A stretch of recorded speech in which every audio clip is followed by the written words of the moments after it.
So, hi guys! So, welcome back to our channel. So, for today's video, ayan, gagala kami ni Daddy at magpo-food trip kami. Hulaan niyo kung saan kami pupunta. Sorry, wala nang pahula.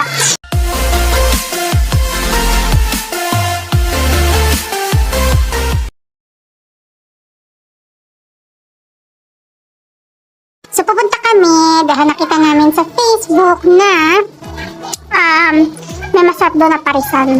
Kaya lang, doon siya sa may bandang Makati. So, ayan na nga. May pag-video ako kasi malapit na kami yan. So, nasa loob na ng subdivision. So, ito na. Narating na namin yung Walastik ni Kabayan. Ang original Paris. O, diba? So, tamang ayos-ayos mo na ng sarili bago pumasok sa loob. At ito na nga, so huwag nyo nang pansinin yung menu nila sa taas kasi wala na daw yun. Ang presyo nila ngayon na mas updated is yung nandoon sa whiteboard. So murang-mura lang siya.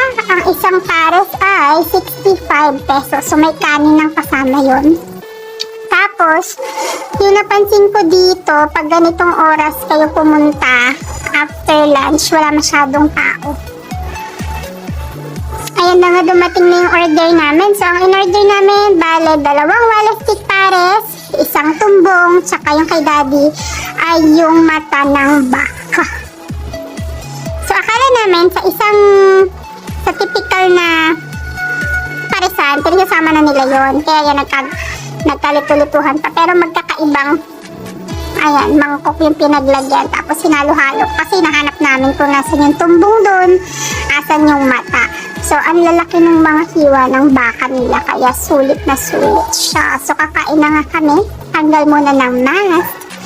At magre-ready na. So, nagbubulungan kami. Parang gusto niya daw kasi nasa isang mangkok na lang para isang timplahan na lang. So, sabi ko, sige, kumuha ka doon.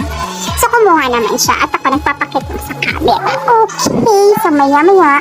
Ayan na nga, tinitikman ko at sabi niya, gusto ko rin daw ba? Siyempre, hindi pera ako, so sabi ko, gusto ko din ng ganun. And, ayun na nga, pinagsama-sama na yung mga orders namin. Tapos, ang dami ko nga in-order na kanin dito. So, bukod sa 2 kasama ng mga orders namin, may 2 pang extra rice. So, diba, gutom na gutom. O, diba? So, kami na ang gutom na gutom. So, tinikman ko siya nung wala pang timpla and masarap na siya talaga. Tapos, siyempre, tinimplahan ko na para mas tuloy-tuloy yung kain ko. Ayan, mukhang satisfied naman ang ating Paris King. Dadayo talaga kami para sa parisan. So, tignan niyo siya. O, diba? Ubos. Pero hindi namin naubos yung kanin. May natira pa kaming isang order. So, ayun na nga, dahil nabusog na kami at medyo nakapagpahinga na, babiyahin naman kami papunta sa Aling Consuelo Original Halo-Halo. So, KMJS naman namin napanood to. So, ayan, nagulat pa nga si Kuya dahil binibidyohan ko yung kanilang tarpaulin at ito yung kanilang area kung saan piniprepare yung halo-halo. So, ayun na anta yung order namin. So, ang order namin yun, yung large size ng halo-halo, tapos isang large size din ng saging konyelo dahil hindi mahilig sa munggo si Daddy. So, ang order niya ay 65 pesos ang isa. So, malaki na yan. Tapos may isang bilog ng leche flan sa ibabaw, pati ice cream. So, picture-picture muna. Siyempre, hindi pwedeng mawala yun bago kumain. So, ang Daddy natin daw, favorite color niya ang pink, tsareng. So, gusto niya muna i-try kung baka magkaibang kulay lang yung mga ice creams namin. O, diba? Anong lasa? Tapos, titikman niya naman ngayon yung dilaw.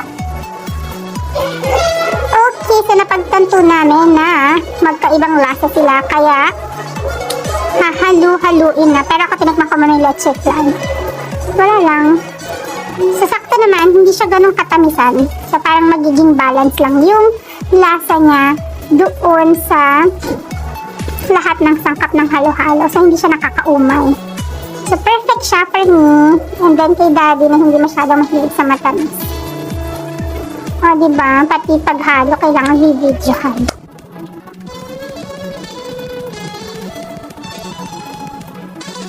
Ang kulit lang dito sa lugar na to kasi magkatabi sila pero nagagawan sila ng customer. Aling Consuelo din yung kabila, tapos Aling Consuelo din yung itong kinakina namin, which is yung original talaga. Tapos yung kapitbahay ay apo na daw yun. So kayo nang bahala kung saan niya gustong pumunta. O diba? Ang saya ko naman. Mukhang masaya ko naman dyan. Tapos tamang tingin-tingin sa paligid kasi nandun kami sa pinakaloob nila, sa parang pinakabahay. Masarap. Tamang tungo-tungo lang, pero masarap siya talaga. Hindi siya nakakaumay, hindi puro tamis yung malalasahan mo kasi nagbabalance yung lasa niya sa lahat. Actually, madalas kong tinitingnan si kuya na nagtatagtad ng saging dun sa harapan ko. As in, banyera ay planggana yung tinatagtad niya na saging. Sobrang tiyaga kasi mano-mano niyang hinihiwa yun. Tapos kakainin mo na, tapos iiwan mo lang dun sa baso, tapos hindi mo kakainin, diba? Paano naman yung saging na hiniwa ni kuya ng matagal, Chan? Daming sinabi. Ang tagal ko naman kasi ngumuya, so ayan yung sinasabi ko na hinihiwa ni kuya, oh. Hindi pa nga siya nakakalahati. Iniisip ko talaga kung anong oras siya natatapos dito, pero ayan, kinukwento ko sa kanya. Kasi nakaka-amaze lang, diba? Tapos makikita nila yun yung naiiwan sa baso. Kaya dapat ubusin nyo lahat ng laman ng pagkain na binibili nyo. Okay, so busog na siya. Ako, hindi pa ako tapos. Pero, uubusin natin yun. So, medyo nakakaantok talaga. Pag medyo busog ka na. Not medyo. Pag busog ka na talaga. So, from pares to halo-halo, ewan ko na lang talaga kung hindi ka pa mabusog. O siya, I think ayun lang naman ang aming ichichika sa inyo. So tamang relax lang kami dito at uuwi na rin maya. See you sa susunod naming vlog.